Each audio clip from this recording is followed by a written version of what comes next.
Hey, it's the King of Connecticut here, Matt Granahan. I am solo today for this episode of Old School Shooters. It is my broadcast partner, Jack Kilby's birthday today up in Canada, and he was unavailable for this episode, but we have a great guest, a repeat guest. We're welcoming back a great guy here, UFC Hall of Famer, Pat Miletich. And we're just going to turn this over to Pat because we lost a very good friend a few days ago on Christmas Eve. One of my closest friends, the American Psycho Stephan Bonnar. And we want Pat, who was his broadcast partner with ESPN, to have the opportunity to share briefly share some thoughts and memories. So, Pat, how are you? I'm going to turn it over to you. Hey, Matt, I'm doing all right, buddy. I'm doing all right. Yeah, I was saddened by the news, of course, and you know, a lot of people were speculating, you know, because Stephan had spent quite a bit of time in the hospital, you know, a lot of things that was happening to him, the food poisoning, and I don't know if he had staph as well, some MRSA stuff going on. I wasn't 100% sure, but that apparently.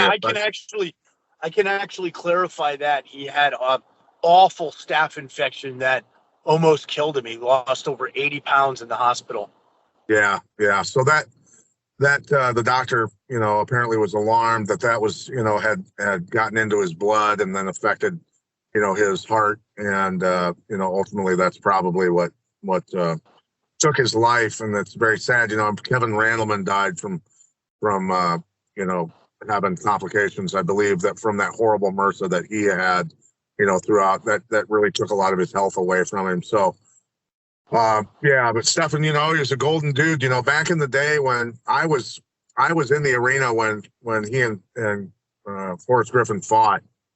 I was there at that event because at the time I was helping a guy named John Hirschfeld, a movie director and writer, write a movie script for the UFC. The UFC was paying John Hirschfeld to write a movie script based on, you know, an athlete rising up, you know, and becoming a star and a champion in the UFC.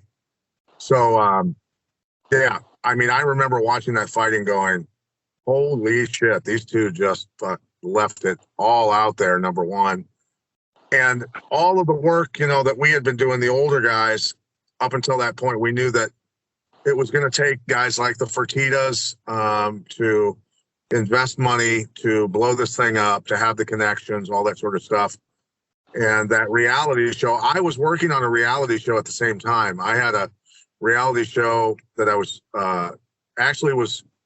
Stars agreed to buy it the same year. And then that fell apart, unfortunately. But ultimately, I think everybody in the building knew that after that fight that the sport was now solidified because of those two guys' efforts. You know, you could tell that they knew going in that it was 4th down and 50, and it was a flea flicker, and it was all on the line, and they were the dude running down to catch that ball. And they had to go for it, you know, and just go balls to the wall with each other. And they both did it. And that says a lot about both of their character, you know, realizing, God, this is a pivotal moment in history, right? And it just says a lot. But, yeah, throughout the years, just interacting with you know, Stephan. And we worked at ESPN. We did some episodes at ESPN together as well. And spending time, you know, at the restaurants with him with you know, some of the other guys, Florian, Brian Stan, some of the folks that, you know, and, you know, just good memories, man. And he was funny. God, he was a funny dude, you know? I told the story last night, how he named my boat. He in 2020, he was with me when I bought my boat, and he named it the Bearded Clam. And then, he went back to Vegas, and I bought another boat because it was cheap on Facebook Marketplace. And I told him, I said, I bought another boat, and I nestled it next to the Bearded Clam. And I said, what shall we call her? And without skipping a beat, he said, the Salty Snatch. The salted snatch next to the bearded clam. Now, the question is, did you actually have those painted on your boats? I did the bearded clam up. I actually had a buddy that did graphics that did a hilarious bearded clam graphic. And the salty snatch, I bought her and sold her quickly. So I never got the opportunity to brand the snatch. But he was so quick witted, man.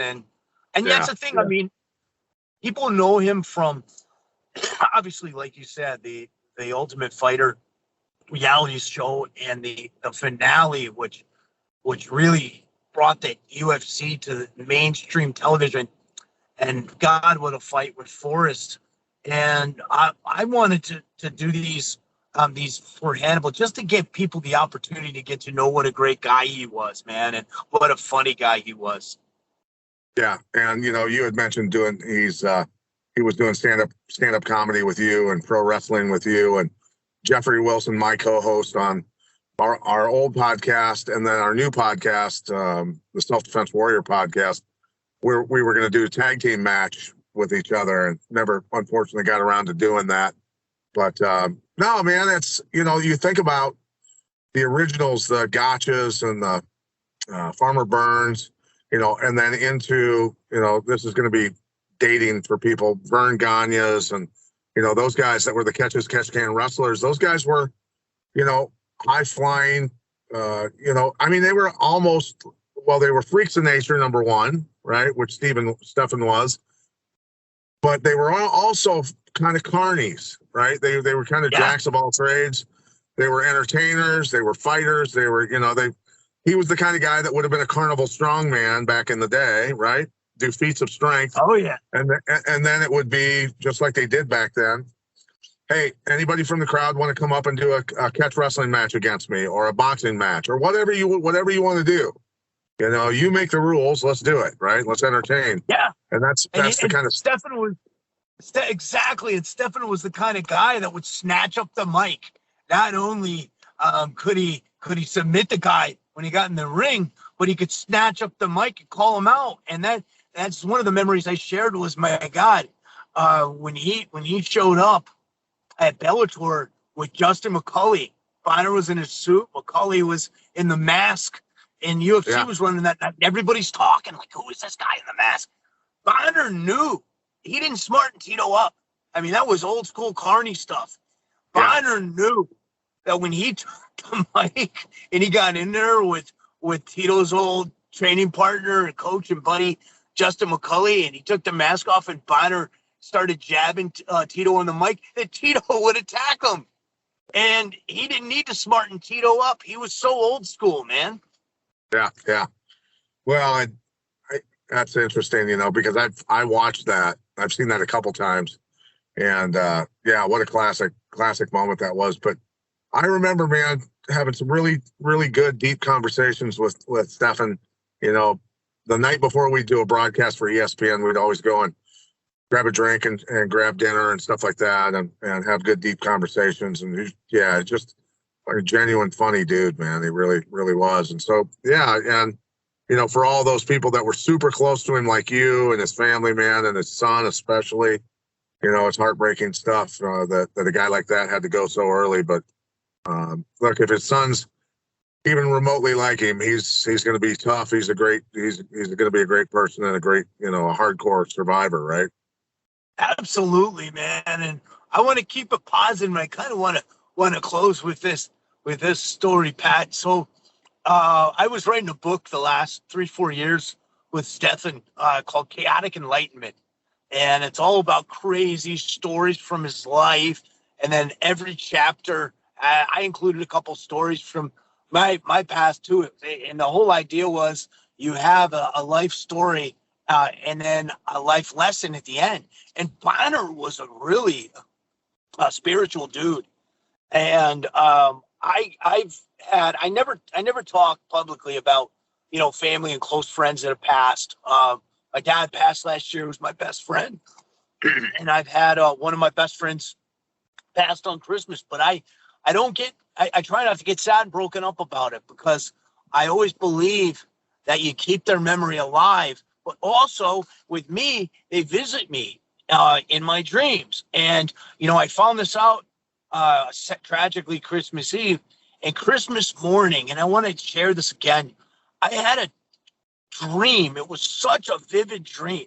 It's such a strong dream. And Bonnar was tired and he was weak. And this is what he said. He said, "Have you seen the lineage of St. Patrick?" And I go, "Is that a movie?"